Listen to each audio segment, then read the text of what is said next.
Meet Dut, a deaf and mute high school girl. Because she can't hear or speak, she doesn't have many friends and spends most of her time alone. After her single father recently passed away, Dut moved in with her godmother's family. Her godmother, Olivia, tries her best to make Dut feel at home, but things are far from easy. Olivia's daughter, Nina, is Dut's new god sister. She's not used to having a sister and seems to hate Dut for no reason at all. At school, things are even worse. Dut is treated like an outcast, while Nina is one of the most popular girls in class. In the opening scene, Nina and her group of mean cheerleader friends make fun of Dut's disability. They laugh at her because she can't hear them, not realizing how cruel they sound. The school's guidance counselor sees this and feels sorry for Dut, so she invites her to join her table for lunch. But Dut refuses. She doesn't want anyone's pity. Instead, she runs to the school bathroom, her favorite hiding spot. Inside the stall, she feels safe and away from everyone's judgment. Her peace doesn't last long. Nina finds her and angrily drags her out so they can go home together. Back at home, Olivia tells Nina to be nicer to Dut and try to make her feel welcome. But Nina doesn't care at all. She thinks it's unfair that her family decided to take Dut in, so she feels no responsibility to treat her kindly. That evening, Nina's father, Paul, comes home from work and finds Olivia passed out drunk in the living room. She has a drinking problem and also struggles with depression. Because she takes several antidepressants, Paul carefully helps her up and puts her to bed. When he returns to the dinner table, he feels the awkward silence between the two girls. To lighten the mood, he suggests that they all learn sign language so they can communicate with Dut better. But before he can finish, Nina interrupts and walks away, clearly not interested. The next day at school, Nina and her friends gossip in the cafeteria, as usual. One of them, Michelle, brings up the topic of virginity and teases Nina for still being a virgin at 17. She tells her that she could get any guy she wants, but she's still too shy to date anyone. Nina laughs it off, but clearly feels embarrassed. Meanwhile, Dut wanders around the school and finds the empty music room. She sits at the piano and starts to play. Before she lost her hearing, she used to practice often with her father, so even now she can play beautifully. She doesn't need to hear the notes to feel the rhythm. A popular guy named Connor passes by and hears the music. He stops to watch her, completely mesmerized by the way she plays. He stares for a long time, fascinated, until his friend calls him away. Later, Dut runs into Nina in the washroom. She tries to ignore her and mind her own business, but Nina grabs her and forcefully puts lipstick on her lips. For a moment, Dut thinks maybe Nina is trying to be nice to her. But when she looks in the mirror, she realizes that Nina has smeared the lipstick all around her mouth, making her look ridiculous. It's just another cruel prank. That night, Dut lies in bed, unable to sleep. She misses her father deeply. To clear her head, she goes outside to get some fresh air. While walking through the hallway, she notices Nina's bedroom door slightly open. Curious, she peeks inside, and what she sees leaves her shocked and horrified. Nina is in bed with her father, Paul. Dut's eyes fill with tears as she runs back to her room. She can't believe what she just witnessed. The next day, during dinner, Nina asks her parents if she can spend the night at her friend Michelle's house. Paul immediately says no, but Olivia tells her it's okay to go. When Paul insists, Nina tries to manipulate him. Under the table, she rubs her foot up his leg, trying to seduce him into agreeing. He doesn't respond, which she takes as a yes, and she quickly calls Michelle to make plans. Paul is furious with Olivia for always going against him. They argue for a bit before he storms off. When Olivia is left alone, Dut silently hands her a note asking if she can go to the movies. Paul offers to drive her, and even though Dut feels uncomfortable, she agrees. At the movie theater, the place is almost empty, except for Nina and her group of cheerleader friends sitting in the middle row. Connor notices Dut sitting alone and wants to talk to her, but his friends stop him. Nina sees Dut too, and for a brief moment, she feels a little guilty. Still, she pretends not to care. To mock Dut, Nina closes her own ears with her hands, trying to imagine what it's like to be deaf. But when she catches Dut staring at her, she quickly stops and looks away. That night, they can't stop thinking about Nina. She lies awake in her bed when she hears someone coming down the stairs. It's Paul. She quickly pretends to be asleep. Paul gently strokes her hair and whispers that he's sick. It's clear he knows his relationship with Nina is wrong, but he can't seem to control himself. He once agreed to take Dut in, hoping her presence would stop him from going into Nina's room, but it clearly didn't work. A few days later, Dut is home alone, playing the piano again. She doesn't notice that Nina has just come home from school and is standing quietly by the door, watching her play. Suddenly, a piano wire snaps, startling Dut, and she accidentally curses out loud. Nina freezes in shock. She realizes Dut can actually hear. She's been pretending to be deaf all this time, but instead of confronting her, Nina acts normal and doesn't say a word. The next day, something strange happens. Nina sits with Dut at lunch for the very first time.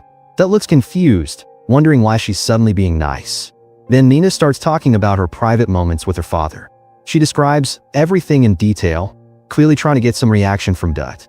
But Dut stays calm and doesn't respond. Before leaving, Nina says she plans to use Michelle's gun to kill her father that night. Dut stays silent, pretending she didn't hear, but deep down she's terrified that Nina might actually do it. To distract herself, Dut goes to the music room again and starts playing the piano. While she's playing, she notices Connor watching her from the doorway. She gets nervous and tries to leave, but Connor stops her. He asks her out, pretending it's for a school lab project. But when Dut shows him the finished report, his excuse fails, and he just smiles awkwardly. That evening, the family is having dinner when Connor unexpectedly knocks on the door. He asks if Dut can go with him to the library to work on the report. She agrees, just as Michelle shows up and secretly hands a bag to Nina. Dut remembers Nina's earlier words about Michelle's gun and gets even more worried. Later, at the diner, Connor tries to talk to Dut about their project, but soon he starts confessing how he really feels about her. Believing she can't hear him, he even shares how he imagines being intimate with her. Dut listens quietly, uncomfortable but unsure how to react. Suddenly, she notices an ambulance speeding toward her house. Her heart drops. She thinks Nina has done something terrible. She rushes home, only to find everyone safe. Relieved, she walks toward Nina's room and hears Paul inside with her again. Nina sounds upset and disgusted, clearly tired of her father's abuse. Wanting to save her, Dut deliberately breaks a statue, creating a loud noise. Paul stops what he's doing and leaves Nina's room. After he's gone, Dut quietly enters and lies beside the crying Nina, holding her until she falls asleep. The next morning, Nina is ironing her cheerleader uniform while talking to Dut. She says she's finally going to kill her father tonight, even pressing the hot iron onto a teddy bear's face to prove she means it. Dut still pretends she can't hear her and doesn't respond. Later that day, the girls go to school for a basketball game. Nina and Michelle cheer from the sidelines while Connor plays on the team. Unfortunately, he's terrible, and the coach quickly sends him to the bench. After the game, Connor meets Dut by the pool, and they start talking. Thinking she's deaf, he opens up about his personal life. Out of nowhere, Dut takes off her top, and the two end up making love by the pool. Meanwhile, back home, Olivia talks to Paul and says she thinks Nina and Connor would make a cute couple. Her comment makes Paul furious. He accuses Olivia of letting Nina dress too provocatively and storms off. Olivia, trying to get his attention, removes her clothes and invites him to bed, but Paul no longer seems interested in her. That night, Nina returns home exhausted after cheering all day. Paul greets her with a handbag as a gift, then starts making inappropriate advances again. From upstairs, Olivia is awake and aware of what's going on, yet she doesn't do anything to stop it. Nina pretends to go along with it and tells Paul to close his eyes because she has a surprise for him. As soon as he does, she picks up the hot iron and gets ready to burn his face. But right then, Dut walks in and stops her.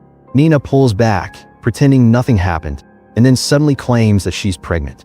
Paul freezes, horrified by the thought that he might be the father of her baby.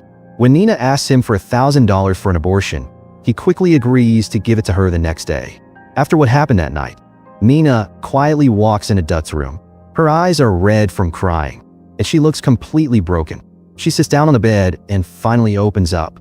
She tells Dut that she wasn't brave enough to go through with killing her father. Even though she wanted to, she just couldn't do it. Dut listens silently, understanding how much pain Nina is in. The next day, the school is holding a big dance, and everyone is excited. Nina decides to lend Dut one of her beautiful dresses for the night. As the two girls get ready together, the atmosphere feels calmer than usual, almost like they're finally starting to act like sisters. While doing their makeup, Nina admits the truth. She lied about being pregnant. She tells Dut that she only made it up to scare her father and get money from him. Her real plan is to take the $1,000, run away to another state, and start a new life. She even says she dreams of becoming a stripper so she can make lots of money and finally be free. Dut listens quietly while Nina talks. Then, Nina smiles faintly and applies lipstick on Dut. This time, gently, without trying to humiliate her like before. For the first time, it actually feels like a real, sisterly moment between them. A little while later, Paul starts looking for Nina. As he goes through her things, he finds a box of tampons inside her bag. This immediately makes him suspicious because Nina had told him she hadn't gotten her period in 6 weeks, which is why he believed she was pregnant.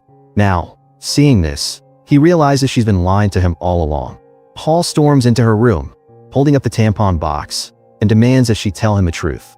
Nina tries to make up another excuse, but he doesn't believe a word she says. His face twists with anger, and suddenly, he slaps her hard across the face. Then things get even worse. He starts to force himself on her again. From her room, Olivia hears her daughter crying and screaming in pain, but she does nothing. She just stands frozen, knowing exactly what's happening but too afraid or too broken to stop it. At the same time, Dut hears everything. She stops playing the piano and feels her heart pounding in her chest. Without hesitation, she grabs a piano wire, rips it out, and walks straight toward Nina's bedroom. When she opens the door, she sees Paul attacking Nina. Without saying a word, Dut wraps the piano wire around his neck and pulls with all her strength, screaming at him to leave Nina alone. Paul struggles, but Dut doesn't stop until he collapses to the floor, and finally he dies. Nina stares in shock. She's completely frozen, unable to process what just happened. After a few seconds, she bursts out crying and starts yelling at Dut, calling her crazy for killing her father. Olivia rushes upstairs after hearing the noise. When she sees Paul's lifeless body on the floor, she doesn't scream, she just stares blankly. What shocks her more is not the dead body, but the fact that Dut is speaking. She realizes for the first time that Dut could talk all along. Just then, the doorbell rings. It's Michelle, arriving to pick up the girl for the school dance. The timing couldn't be worse. Thinking fast, the girls quickly change out of their bloodstained clothes and stuff them into a backpack. Trying to act normal, they grab the bag and leave the house as if nothing happened. At the school dance, everyone is laughing, dancing, and having fun. Dut dances with Connor, but her mind is somewhere else. She can't stop thinking about what just happened at home. She feels sick and distracted the whole time. Eventually, Nina grabs the backpack and hides in one of the bathroom stalls. She locks the door and sits quietly, waiting for the party to end, her hands trembling the whole time. Meanwhile, back at home, Olivia sits on the edge of the bed, staring at her husband's dead body. Her face shows no emotion, no fear, no sadness, just emptiness. Deep down, she knows she stopped loving Paul a long time ago.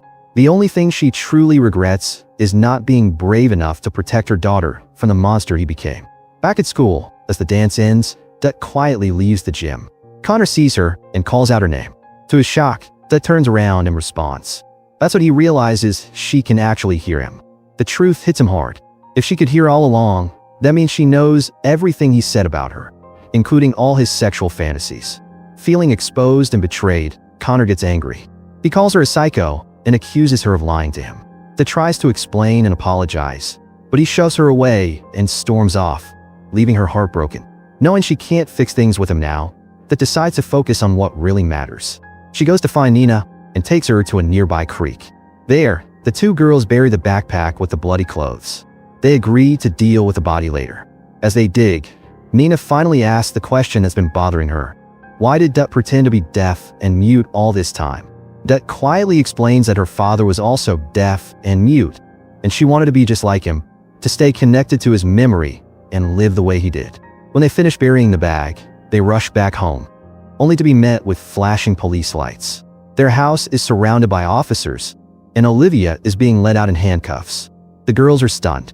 They ask what's going on, and Olivia calmly tells them that she confessed. She told the police she killed Paul. She turns to Nina and softly says she's sorry for what she did. The police think she's apologizing for killing her husband, but Nina understands the real meaning behind her mother's words. Olivia is apologizing for not protecting her from years of abuse. The quiet movie ends with Nina and Dut standing silently on the porch, watching as the police car drives away with Olivia inside. The two girls don't say a word, but their faces say everything: grief, guilt, a small hint of freedom, and finally, the nightmare is over. Make sure to subscribe and turn on notification so you don't miss the latest recaps.